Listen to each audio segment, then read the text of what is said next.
las muchas y variadas formas de organización que ofrecieron las culturas originarias de Latinoamérica, quizás las del sur continental han sido las menos atendidas en virtud de una acusación algo superficial: su aparente simplicidad.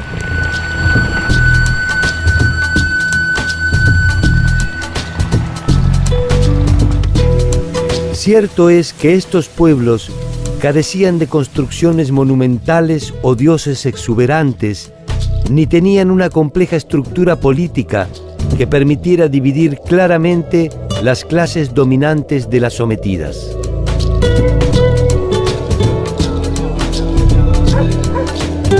Poseían, en cambio, un relativo equilibrio demográfico sostenido durante milenios, una voluntad de agrupación considerablemente igualitaria, una utilización solidaria de los bienes disponibles,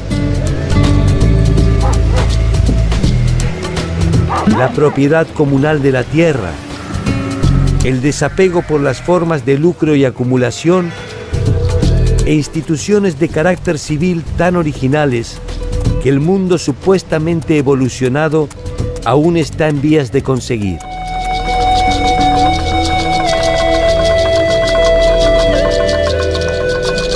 La rusticidad de los llamados tehuelches fue suficiente para controlar políticamente un territorio hostil y extremadamente extenso.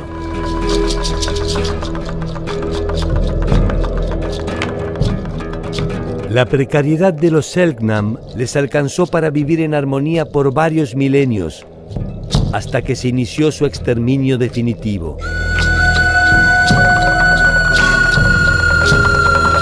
La simplicidad de los mapuches alcanzó para poner freno a dos vastos imperios, el Inca y el español.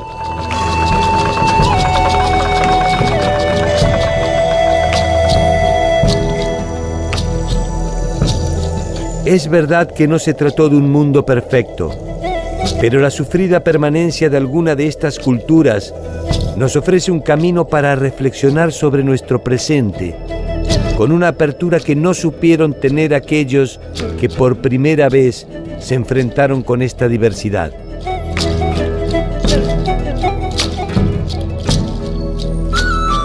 ¿Cómo vivieron y se organizaron los pueblos del extremo sur del continente americano?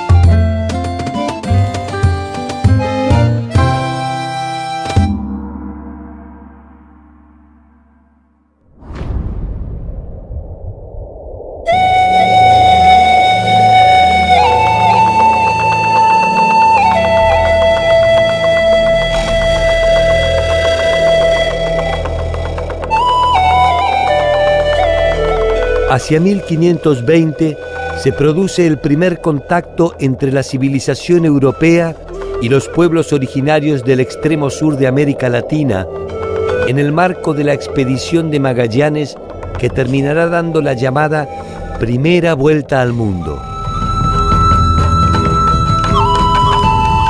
Ese territorio se conoce hoy día como Patagonia, y en ese entonces carecía de tierras aptas para el cultivo, no tenía casi reservas de oro, ni población susceptible de intercambio comercial.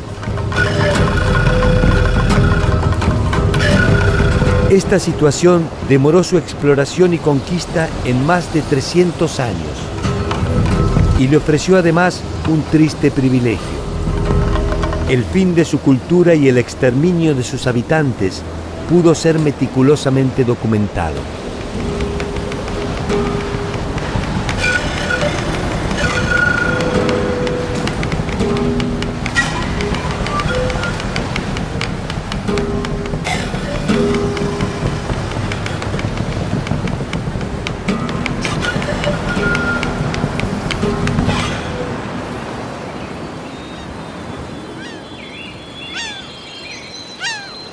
La mayor parte de las crónicas iniciales de la conquista se refieren primordialmente a los episodios de la epopeya bélica. Tangencialmente se ocupan de los detalles geográficos, en la medida en que sirven para describir la riqueza del territorio apropiado. En escasas ocasiones, de los aspectos culturales, y generalmente para condenarlos como manifestaciones de un inconcebible atraso. Las crónicas de India son una de las fuentes para reconstruir el proceso de la conquista. Es un texto informativo que toma una forma de relato. La característica de las crónicas es informar a las autoridades sobre lo que está pasando a medida que avanza la conquista en América. Se da cuenta así del paisaje, de los recursos naturales, de los recursos humanos, o sea, de la posible mano de obra allí para explotar, de los descubrimientos geográficos que se van haciendo e incluso de las peleas internas entre los conquistadores. Las grandes civilizaciones latinoamericanas dieron origen a variados textos que ofrecieron una versión interesada de los conquistadores a propósito de la historia.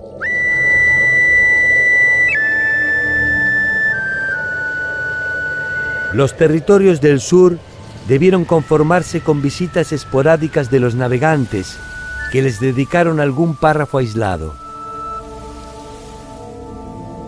En cada uno de estos relatos puede encontrarse la progresiva historia de su desaparición.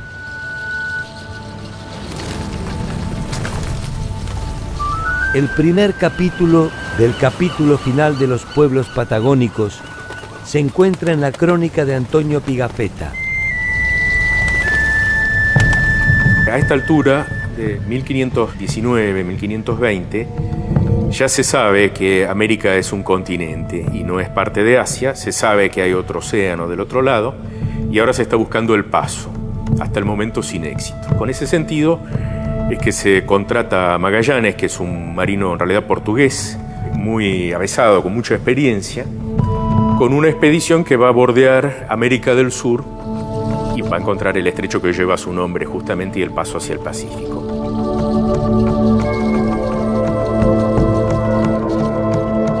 Antonio Pigafetta era un italiano que se entera de la partida del viaje de Fernando de Magallanes y pide viajar, cosa que se le concede. Y escribe un diario bastante ameno, interesante, es un hombre con habilidad literaria. Y en junio de 1520, la gente de Magallanes llega al Golfo San Julián y desembarca. Y allí aparece por primera vez un habitante de Patagonia. Pigafetta lo describe. Un día, cuando menos lo esperábamos, un hombre de figura gigantesca se presentó ante nosotros. Estaba sobre la playa casi desnudo y cantaba y danzaba al mismo tiempo, echándose arena sobre la cabeza. El capitán envió a tierra a uno de nuestros marineros con orden de hacer los mismos gestos en señal de paz y amistad, lo que fue bien comprendido por el gigante, quien se dejó conducir a una isleta donde el capitán había bajado. Yo me encontraba allí con otros muchos.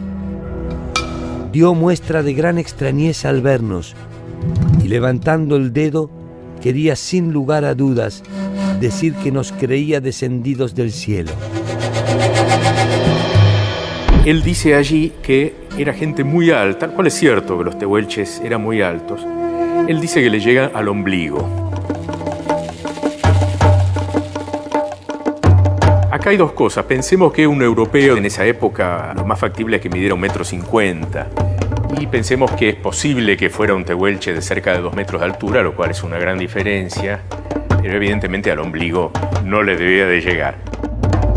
Seguramente acá estaba el interés de Pigafetta, que después convirtió esto en un libro de aventuras prácticamente, en hacer más sabrosa toda esta historia, como hicieron algunos otros cronistas que nos hablaron de las Amazonas, que hablaron de gente que tenía la cara en el pecho y otras figuras así de la mitología.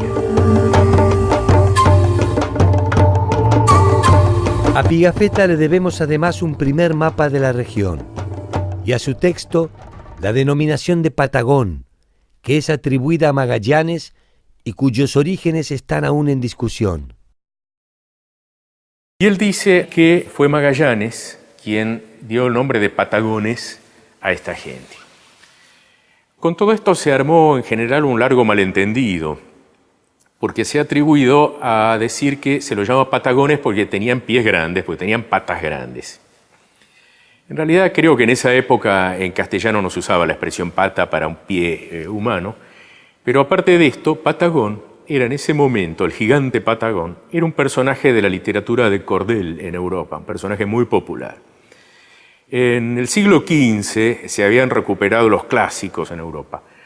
Parte de esa tradición de los clásicos griegos pasa a la literatura popular, y había gente que en las plazas contaba para los analfabetos, que eran mayoría, algunas de estas historias y vendían una especie de cuadernillos sueltos en hojitas de papel que se colgaban de un hilo.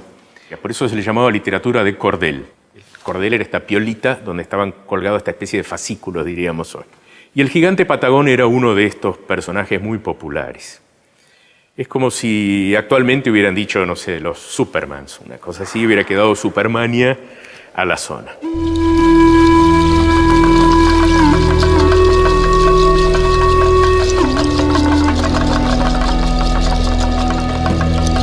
Esta denominación de Patagones, incluso en muchos casos de gigantes Patagones, perduró mucho después del siglo XVI. E incluso en las ilustraciones de algunos libros de viajes del siglo XVIII, aún del XIX, se los representa realmente tal como decía Pigafetta, con un europeo a la altura del ombligo y un bebé en brazos que es del tamaño de un adulto europeo.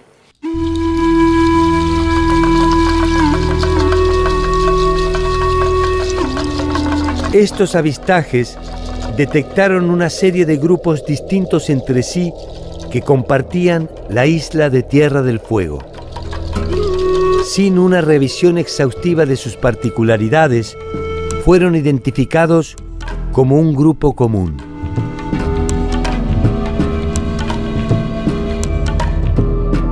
Los indígenas canoeros o nómades marinos que vivían en el sur de Tierra del Fuego se llamaban a sí mismos yámanas, palabra que significaba primordialmente humanidad, humano, vivo o no muerto.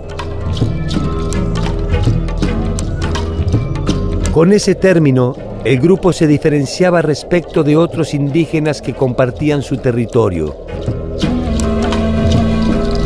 Los Selknam Uonas y los Alacalufes.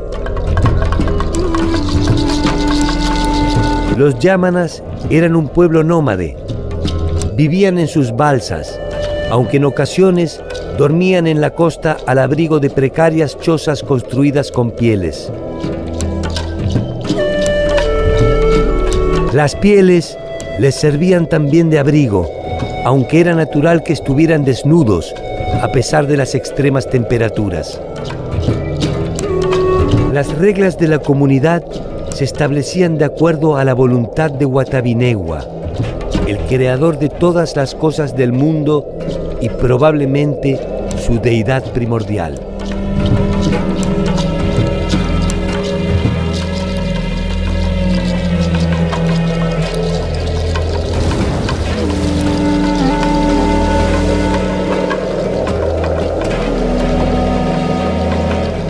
Entre 1826 y 1827, el capitán Fitzroy, conduciendo un buque de bandera inglesa, arriba a los canales fueguinos y toma contacto con los indios yámanas.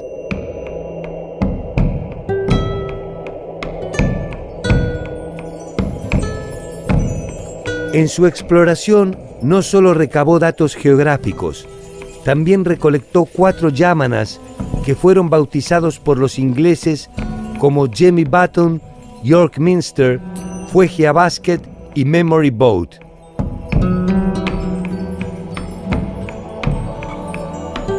La novela La Tierra del Fuego, de la escritora Silvia Iparaguirre, recrea los pormenores de esa increíble historia. Fitzroy tiene contacto con los habitantes de Tierra del Fuego y contacto es traumático porque les habían robado un bote, tratan de recuperarlo, no lo pueden recuperar, Fitzroy se enoja, era un hombre muy severo, muy joven también para ser capitán, tenía 25 años, pero toma a 4 jóvenes yámanas, los sube al barco y él se arranca los botones de la chaqueta marinera y se los tira como forma de pago, tal vez, porque eran botones de nácar o de bronce muy apreciados por los yámanas. De allí el nombre de Jemmy Button, Jemmy Botón. En realidad él se llamaba Omoilume en yámana. En 1830, los yámanas fueron trasladados a Londres, en donde se les enseñó inglés. Fueron presentados en prestigiosos círculos que incluyeron a la mismísima realeza imperial. Por supuesto, nadie se preguntó qué les pasaba a esta gente con el trópico. Personas habituadas a bajo cero toda su vida, que vivían desnudos, lo cual los preservaba paradójicamente de las enfermedades. Nunca habían visto una gallina, un caballo, nunca habían visto un carruaje. Y un detalle que no es menor, Londres era la ciudad más grande del siglo XIX en Occidente. Ya está en marcha la revolución industrial. Y cuando ellos llegan, se inauguraba la iluminación a gas. Así que debe haber sido una ciudad fabulosa a los ojos atónitos de estos 4 yámanas que no podían entender que era una ciudad. Un año después Fitzroy se pregunta qué hacer. En ese momento él dice que a su costa los va a traer de vuelta a Tierra del Fuego. Uno de ellos murió, vuelven 3. La chica Fuegia, York Minster y Jemmy Button.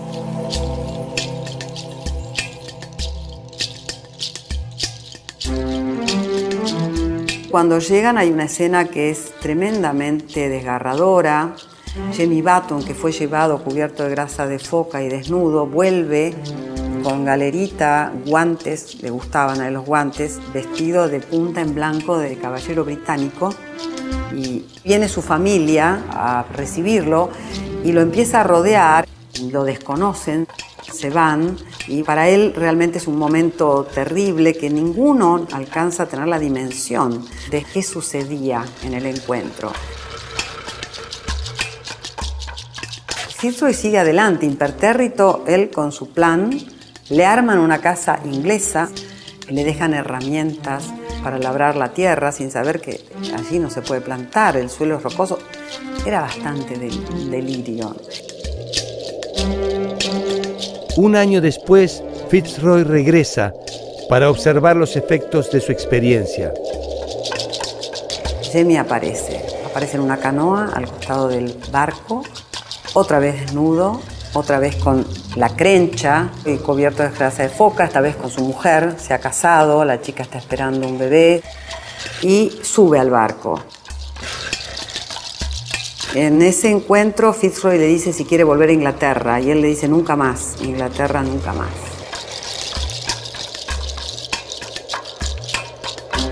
En términos prácticos, la elección de Jemmy Button fue ciertamente desafortunada.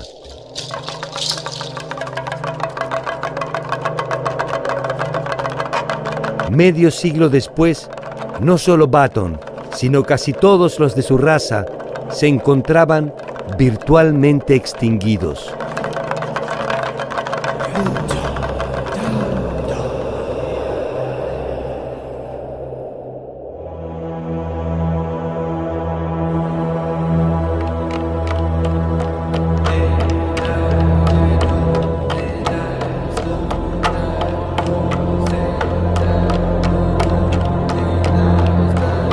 Thomas Bridges fue un pastor anglicano que se estableció en Tierra del Fuego, dando origen a lo que sería Ushuaia en 1870.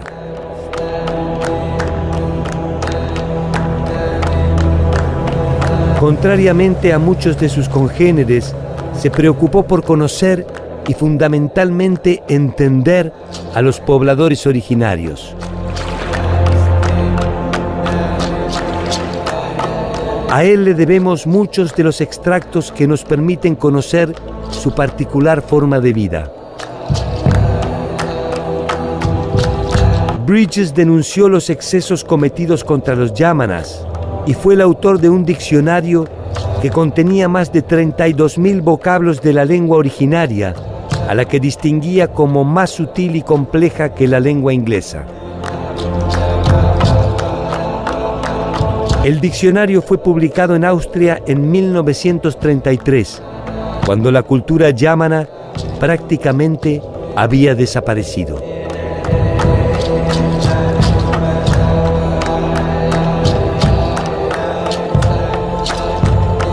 Tierra del Fuego fue el último territorio conquistado por la avanzada civilizatoria.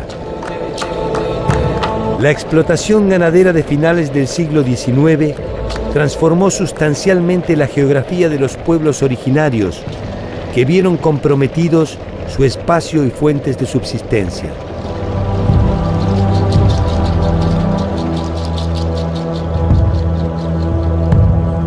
El territorio insular había sido compartido en relativa armonía por tres grupos diferenciados: los Selknam, los Yámanas y los Alacalufes. Si bien todos fueron identificados genéricamente como los peregrinos del mar, solo Yámanas y Alacalufes fueron pueblos de navegantes. Los Selknam, en cambio, poseían una raíz común con los tehuelches y su subsistencia no estaba centrada en la recolección marítima.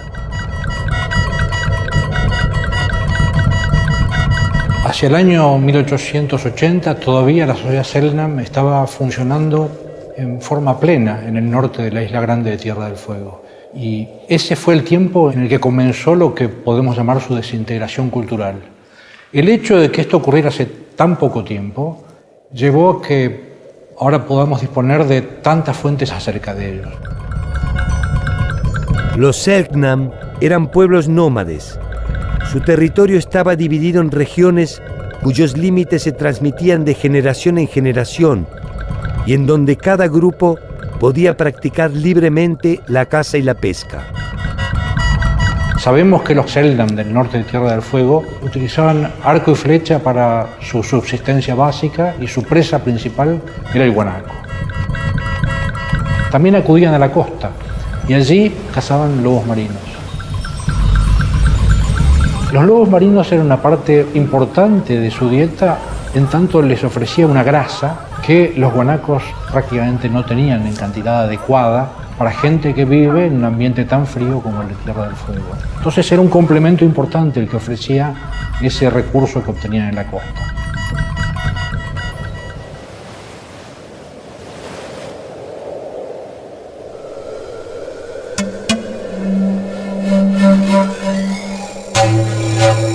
La poligamia era una práctica común y legítima que se extendía generalmente a dos mujeres, probablemente un límite necesario para asegurar la subsistencia del grupo. El clima de Tierra del Fuego implicaba que no siempre alcanzaba los recursos que allí había disponibles, por lo que se requería alguna solución para esas hambrunas que se presentaban a lo largo del tiempo. Una de las soluciones que tenían los Selknam para esto se relaciona con el sistema de casamientos. En este sistema, hombre y mujer provenían siempre de territorios diferentes. Se habitaba en el territorio de caza del hombre, pero se disponía de acceso al territorio de caza de la mujer cuando las cosas estaban mal. De esa manera disponían de más espacio cuando esto era requerido. Las distintas etapas de la vida de los Selknam estaban regidas por una serie de ceremonias, entre las que se destacaba una conocida como el Jaín.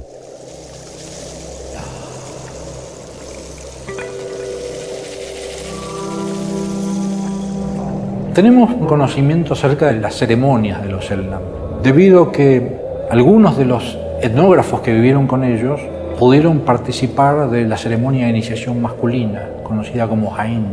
Y Martín Gusinde, por ejemplo, un etnógrafo austríaco, la describió en detalle en cuanto a la simbología de los espíritus participantes que eran encarnados por seres humanos que estaban pintados y que llevaban máscaras fantásticamente decoradas y que personificaban escenas que tenían que ver con mantener con cohesión a una sociedad como los Selknam.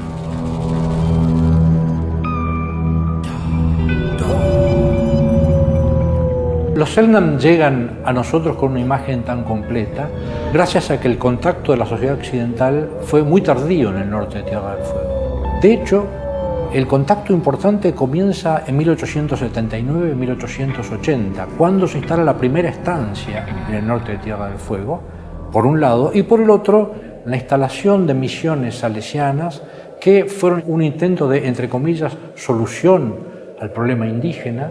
Eran los lugares a donde de alguna manera se deportaban las mujeres y los niños sobrevivientes de los encuentros violentos que los estancieros tenían con los Selknam, que en algunos casos implicaron caza de indios directamente, con nombres de cazadores muy bien conocidos que eran pagados por los estancieros para evitar que los Selknam cazaran las ovejas que veían como el reemplazo de los guanacos que ya no estaban en la misma cantidad en los territorios en que ellos habitaban.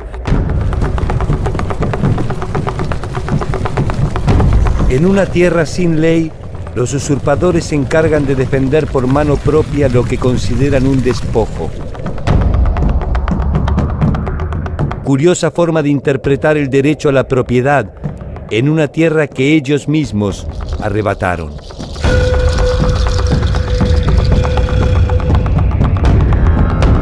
Por otro lado, las misiones salesianas operaban de una manera extremadamente negativa, porque el contacto entre europeos y Selknam implicó el contacto con enfermedades desconocidas para ellos y enfermedades para las que carecían de anticuerpos.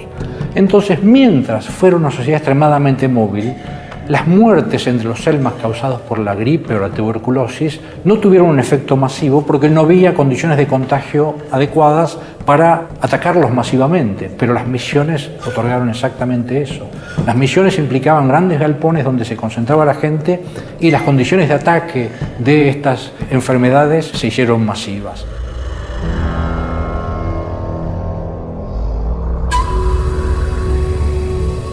Los sobrevivientes se replegaron hasta la invisibilidad. Subsistieron rendidos a reglas que no eligieron, siendo mudos testigos de la desaparición de su cultura.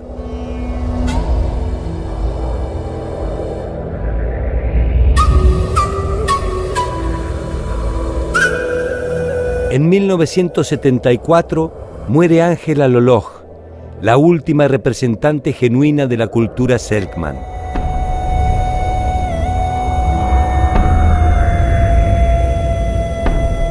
Las culturas del sur de Latinoamérica produjeron siempre una curiosa fascinación. De alguna manera en ellas había sobrevivido la manifestación de una forma de vida que solo existía en los manuales de arqueología.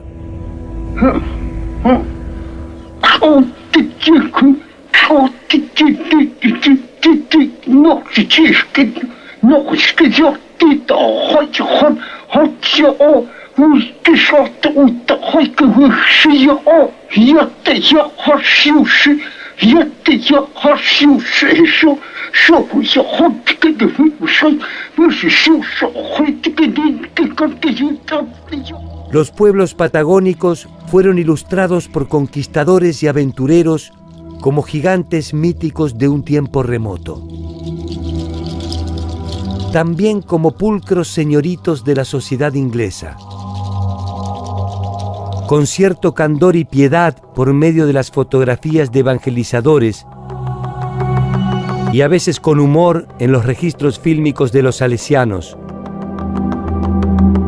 como personajes de una saga épica, en cuadros que representaban la amenaza india al mundo civilizado, incluso como atracciones circenses.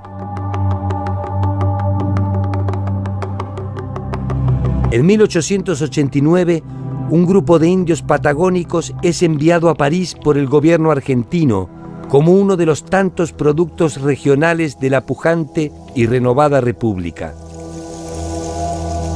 Allí son exhibidos frente al delicado público europeo que puede constatar personalmente las cualidades del hombre prehistórico. Los patagones no parecen distintos a los primeros que viera Magallanes, salvo por una pequeña distinción. En su lejana tierra ya no son tantos, y los pocos que quedan ya no son libres.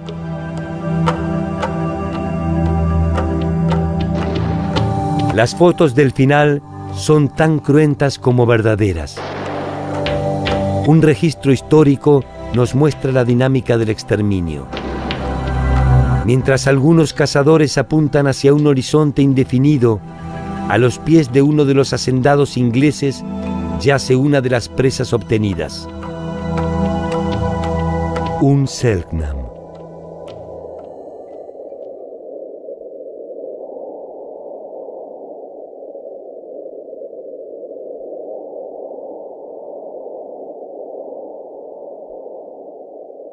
La ciudad de Esquel es hoy uno de los principales centros turísticos de la República Argentina. Cerca de allí se encuentran algunas de las últimas manifestaciones de las culturas patagónicas. Estamos ubicados en uno de los lotes de la comunidad Nahuelpan, antiguamente conocida como Reserva o Colonia Nahuelpan, que fue propiedad de una gran tribu que se asentó a finales del siglo XIX en este lugar y que fue desalojada en el año 37. En este momento estamos en uno de los lotes pequeños de 625 hectáreas ocupada por 3 o 4 familias y el retorno de esta gente a la tierra fue en el año 45.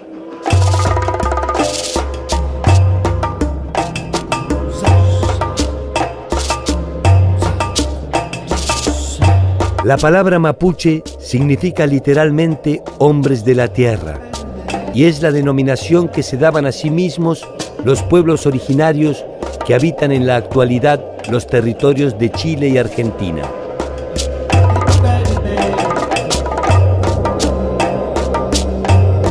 En la actualidad, el pueblo mapuche es una de las culturas originarias más grandes de Sudamérica, con más de 1.500.000 habitantes. Originalmente, su cultura tuvo como centro el actual territorio chileno y de allí se expandieron hacia la Argentina.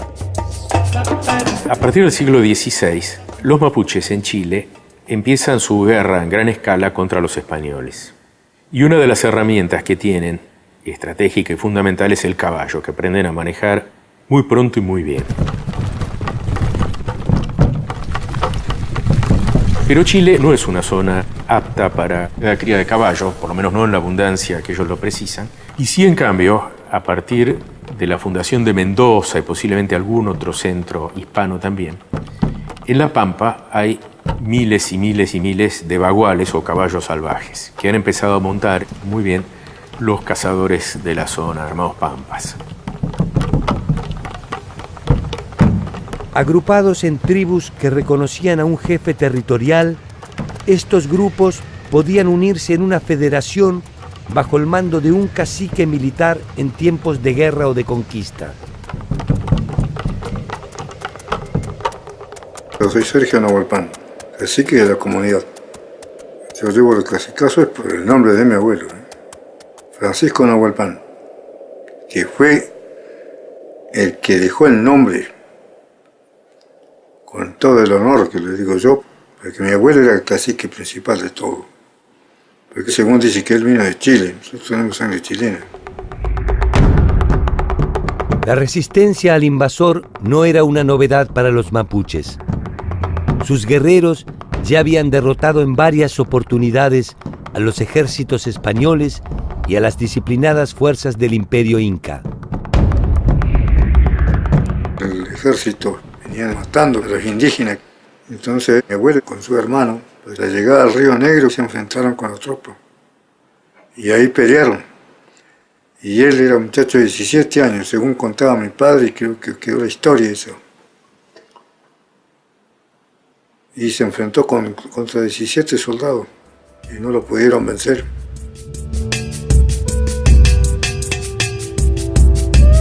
Los españoles, que vienen con gran experiencia ya de la conquista, algunos desde México, otros de Perú, se topan con una sorpresa.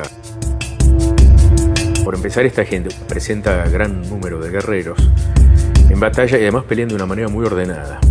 Sumado a que tenían un ethos guerrero muy grande. Había toda una gloria incluso en morir en combate. Era gente que cargaba gritando su propio nombre para que se sepa quién los está atacando y quién va a morir eventualmente.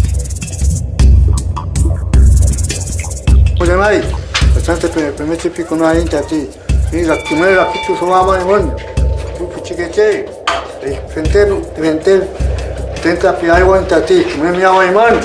Pero no chau, que no que tenés un tati, pero muy Mari, permite me hago en tati, si pare man. Los mapuches han sabido preservar sus particulares creencias, su rica cultura y su lengua originaria.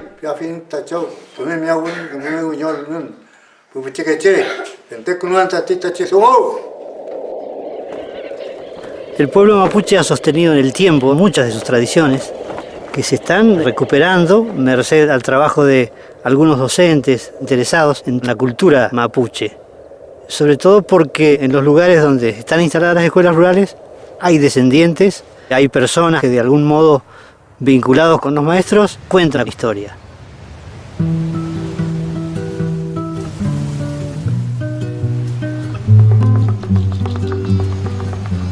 Pese a los continuos embates de los invasores, los mapuches conservan una escasa porción de lo que fue su territorio y desde allí empujan el legado de sus antepasados.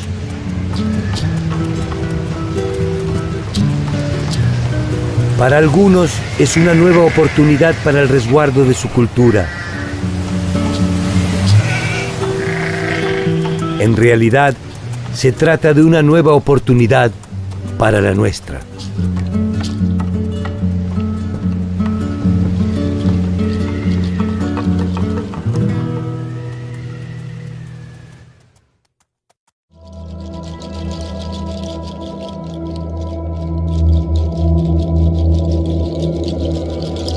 Los pobladores, identificados primero como patagones por los testimonios de los expedicionarios europeos y posteriormente como tehuelches por los mapuches, corresponden a grupos nómades de cazadores-recolectores que se agrupaban en grandes clanes de tipo familiar.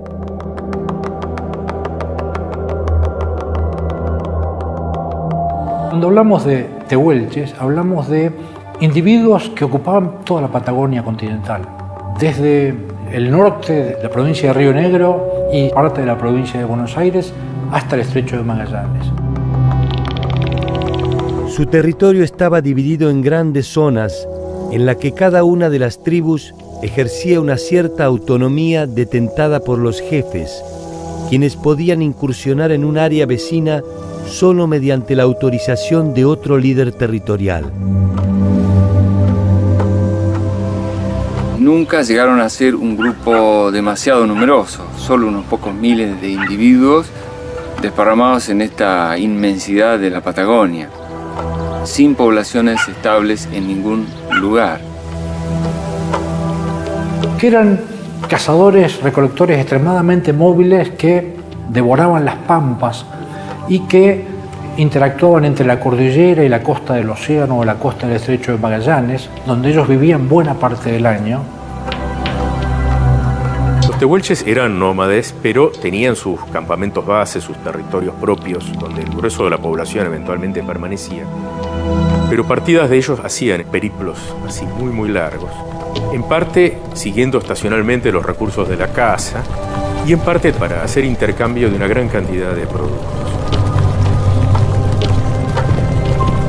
Culminados sus desplazamientos, se establecían temporariamente en sus toldos, construcciones de apariencia precaria que se realizaban con troncos y pieles y que les permitían resguardarse de los intensos vientos. La incorporación del caballo, a partir de la llegada de los españoles a América, a los tehuelches les cambió notablemente la vida.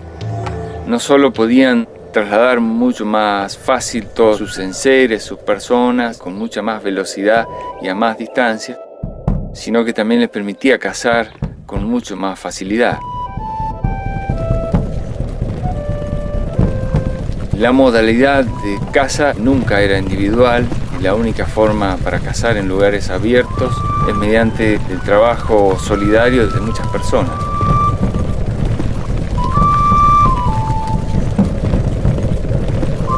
Su estrategia consistía en un seguimiento de las presas, guanacos, venados, ñandúes, hasta que eran conducidas a un espacio en el que podían ser emboscadas. Allí eran víctimas de sus flechas, lanzas y, por supuesto, una de sus armas distintivas, las boleadoras.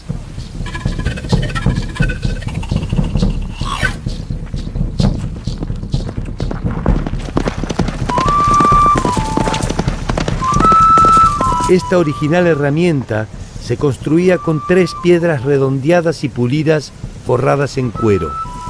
Estas piedras se unían entre sí por tendones de ñandúes fuertemente retorcidos.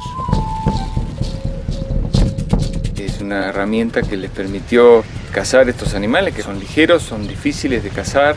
Entonces la boleadora vino a resolver ese tema y hay constancias entre los cronistas de la gran destreza y sobre todo de la gran fuerza que tenían los tehuelches para arrojar la boleadora a una distancia muy larga, con una precisión admirable, y eso les permitía cazar.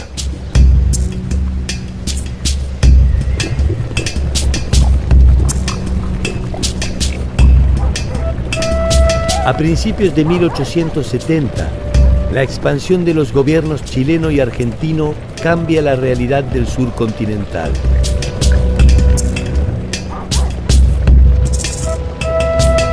La indiferencia hacia esas tierras áridas se transforma en interés específico.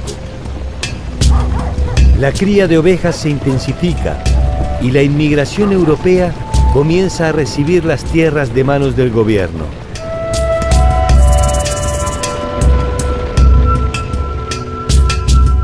Los pueblos tehuelche y mapuche reaccionan ante los atropellos y comienzan a hostigar a los colonos y a las caravanas, sembrando el terror en las pampas. Los tratados que se habían firmado entre los indígenas y las autoridades argentinas y que les aseguraban algo de territorio y asistencia se convierten en letra muerta. 2 legendarios jefes tehuelches, Casimiro Biguá y Orqueque, se reúnen en el llamado País de las Manzanas con el cacique Sayhueque. Allí los espera otro mítico guerrero de origen mapuche, Calfulcurá, quien los invita a sumarse a la ofensiva que piensa lanzar contra la estratégica ciudad de Bahía Blanca. Ni Casimiro ni Sayhueque se pliegan a la iniciativa. Temen que la precaria estabilidad que les ofrece el gobierno argentino con sus dádivas se desmorone. La división de los jefes originarios sería decisiva para la suerte de los pueblos australes.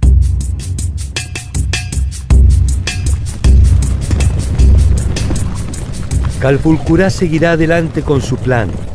5.000 lanceros lo respaldan y sus incursiones en las principales poblaciones de la provincia de Buenos Aires causan terror y producen estrepitosas derrotas en el ejército argentino.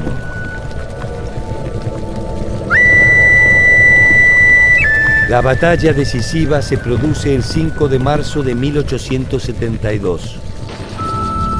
Calfulcurá comanda 3.500 guerreros.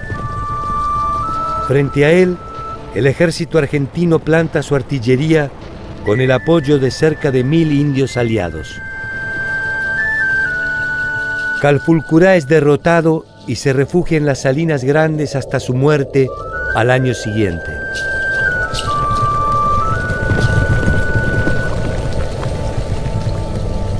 Con él se entierran sus principales atributos de mando y algunas provisiones para el viaje final.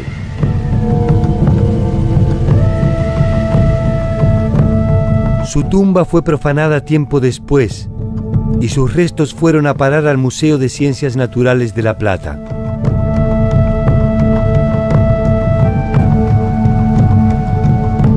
Sayhueque, el líder del país de las manzanas, se arrepentirá tardíamente de sus acuerdos con el gobierno argentino y, cansado de los incumplimientos, se alza en armas.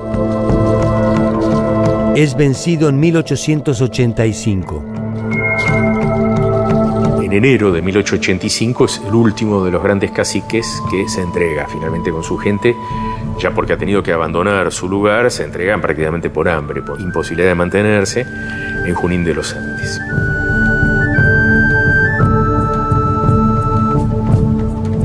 En 1904, un grupo de tehuelches es expuesto al público en el pabellón argentino durante la Feria Internacional de St. Louis, en Luisiana.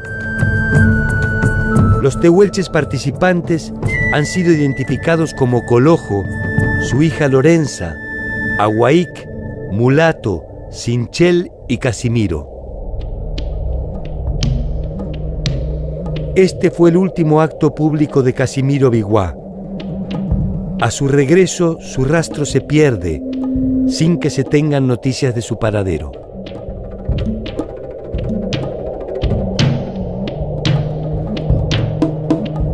En 1883, Orqueque es apresado sin motivo alguno en las inmediaciones de Bahía Blanca.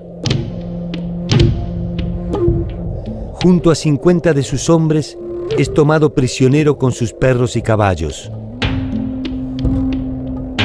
Lejos de las pampas y de los suyos, vivirá un breve tour de exhibición ante la aristocrática sociedad porteña. Cuando se conoce la noticia, en Buenos Aires se arma cierto revuelo. Incluso hay diarios que reconocen que esto es una barbaridad, porque este hombre ha sido un aliado, jamás ha estado en ninguna guerra contra los criollos, y entonces queda en un estatus un tanto ambiguo, porque tampoco lo mandan inmediatamente a la Patagonia, pero lo agasajan. Lo invitan al Colón a escuchar ópera, se hace una función de circo especial para él, lo comentan los diarios, en muchos casos como una curiosidad, qué cara puso este indio viendo estas cosas. Pero Orqueque repentinamente se contagia una neumonía y se muere de manera fulminante.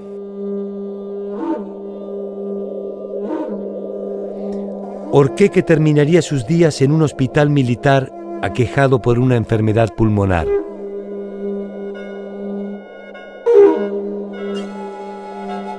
Ya nunca volvería a sentir el viento indómito de la Patagonia.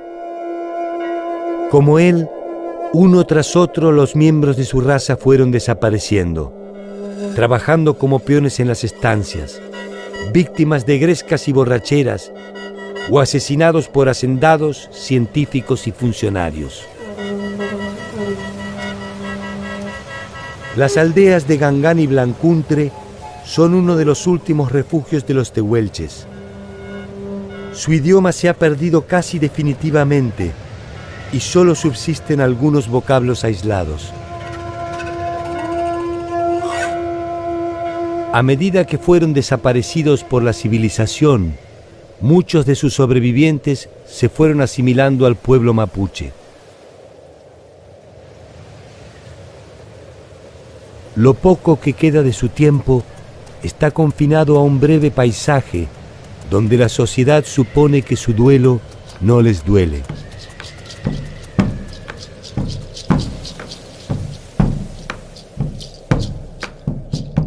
Los pueblos simples simplemente sobraban en el mapa del Nuevo Mundo. Podríamos pensar que no quisieron abandonar su forma de vida o que no pudieron estar a la altura de lo que la realidad les impuso.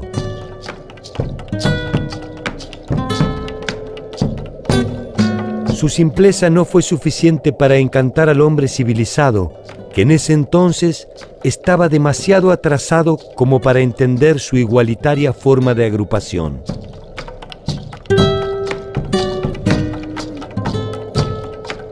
Algunas de sus conquistas pueden parecer menores. Sin embargo, en los tiempos en que vivieron en libertad, La mujer estaba ya integrada al circuito productivo y de subsistencia. La propiedad poseía un carácter comunitario y las jornadas laborales reservaban un espacio para el desarrollo espiritual de las personas.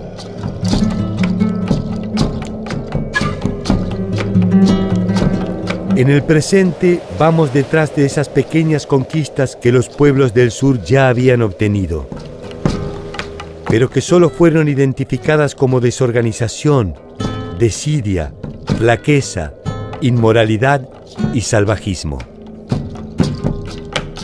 A partir de estas presunciones, se consideró que su tiempo había terminado.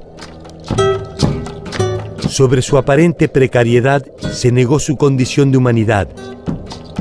Sobre su simplicidad se estableció su necesaria prescindencia.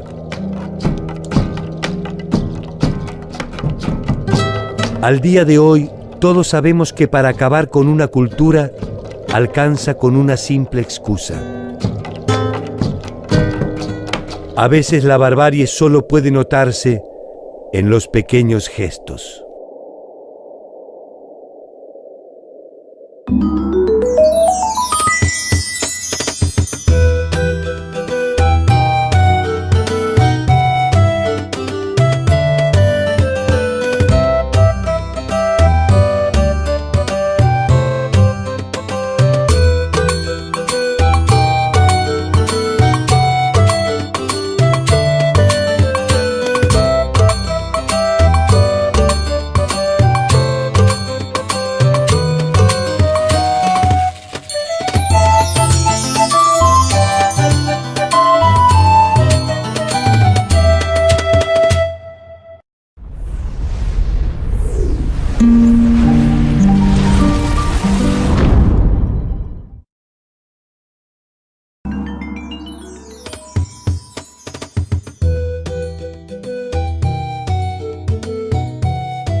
Produce el primer contacto entre la civilización europea y los pueblos originarios del extremo sur de América Latina en el marco de la expedición de Magallanes que terminará dando la llamada Primera Vuelta al Mundo.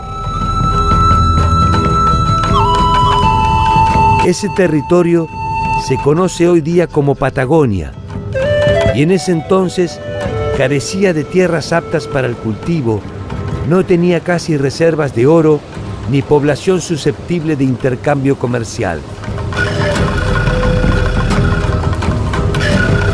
Esta situación demoró su exploración y conquista en más de 300 años y le ofreció además un triste privilegio: el fin de su cultura y el exterminio de sus habitantes pudo ser meticulosamente documentado.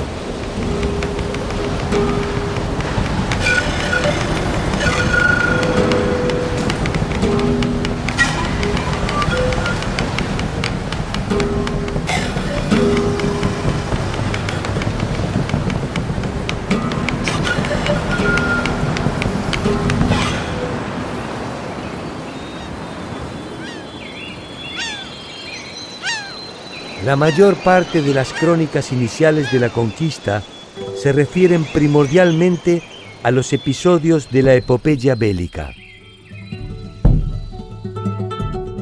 Tangencialmente se ocupan de los detalles geográficos, en la medida en que sirven para describir la riqueza del territorio apropiado.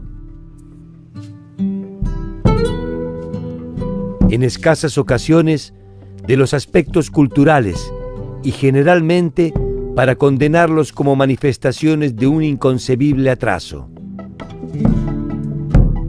Las crónicas de India son una de las fuentes para reconstruir el proceso de la conquista.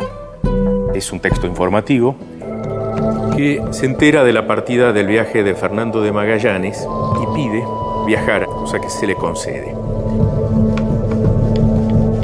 Y escribe un diario bastante ameno, interesante, es un hombre con habilidad literaria, Y en junio de 1520, la gente de Magallanes llega al Golfo San Julián y desembarca.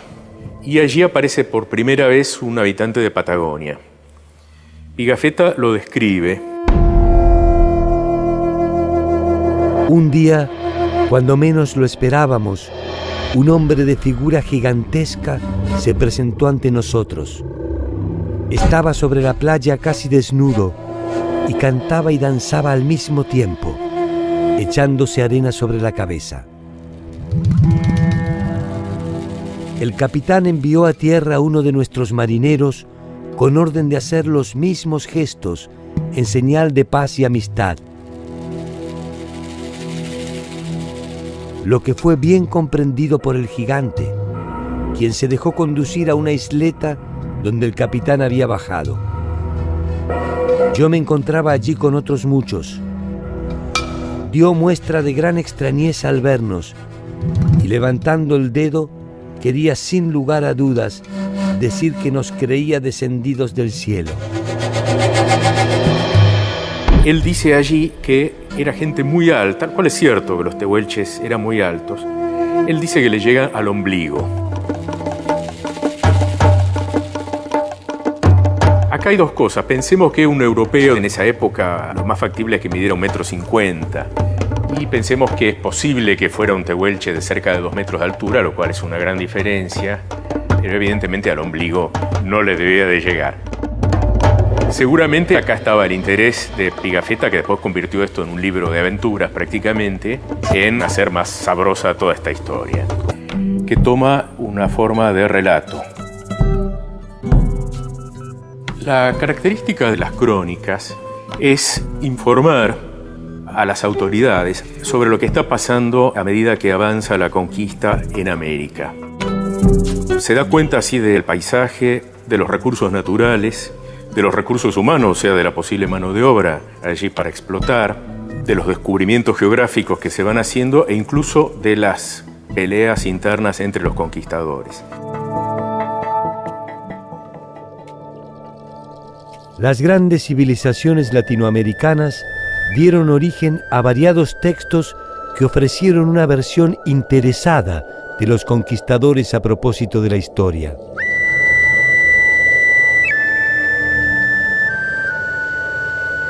Los territorios del sur debieron conformarse con visitas esporádicas de los navegantes, que les dedicaron algún párrafo aislado. En cada uno de estos relatos puede encontrarse la progresiva historia de su desaparición.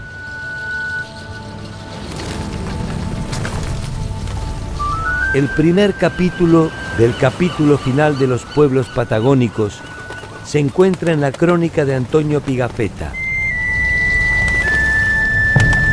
A esta altura, de 1519-1520, ya se sabe que América es un continente y no es parte de Asia, se sabe que hay otro océano del otro lado y ahora se está buscando el paso, hasta el momento sin éxito. Con ese sentido es que se contrata a Magallanes, que es un marino en realidad portugués, muy avesado, con mucha experiencia, con una expedición que va a bordear América del Sur y va a encontrar el estrecho que lleva su nombre justamente y el paso hacia el Pacífico.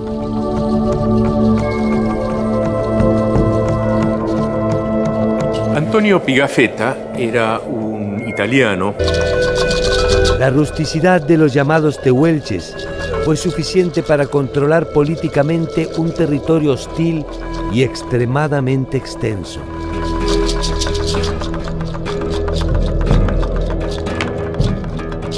La precariedad de los Selknam les alcanzó para vivir en armonía por varios milenios, hasta que se inició su exterminio definitivo.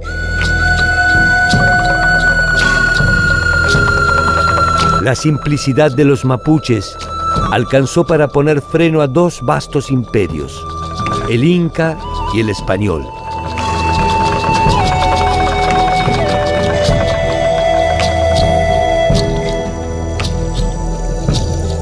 Es verdad que no se trató de un mundo perfecto, pero la sufrida permanencia de alguna de estas culturas nos ofrece un camino para reflexionar sobre nuestro presente con una apertura que no supieron tener aquellos que por primera vez se enfrentaron con esta diversidad.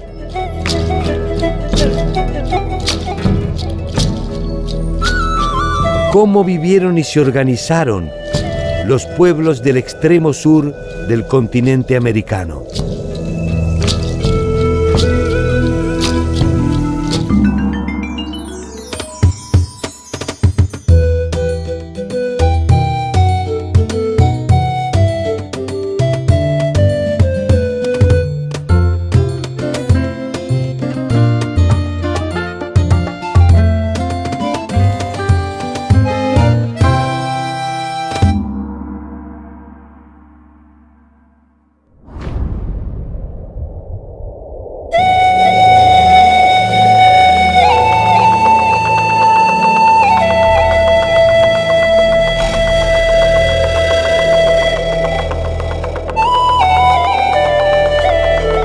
Hacia 1520 se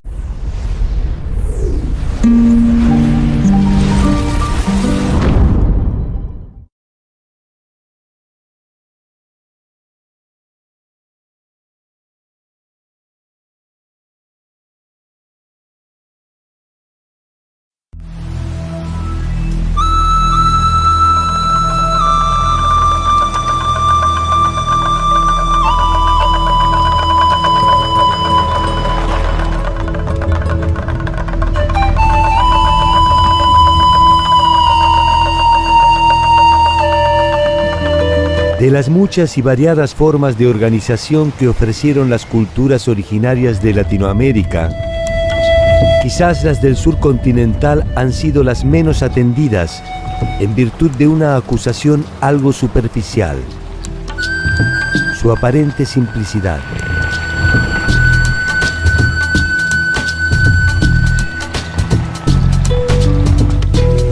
Cierto es que estos pueblos carecían de construcciones monumentales o dioses exuberantes, ni tenían una compleja estructura política que permitiera dividir claramente las clases dominantes de las sometidas.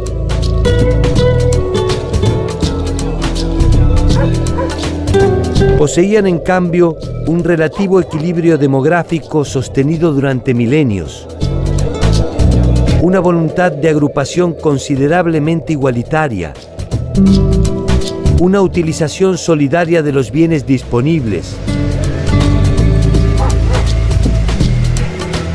la propiedad comunal de la tierra, el desapego por las formas de lucro y acumulación e instituciones de carácter civil tan originales que el mundo supuestamente evolucionado aún está en vías de conseguir.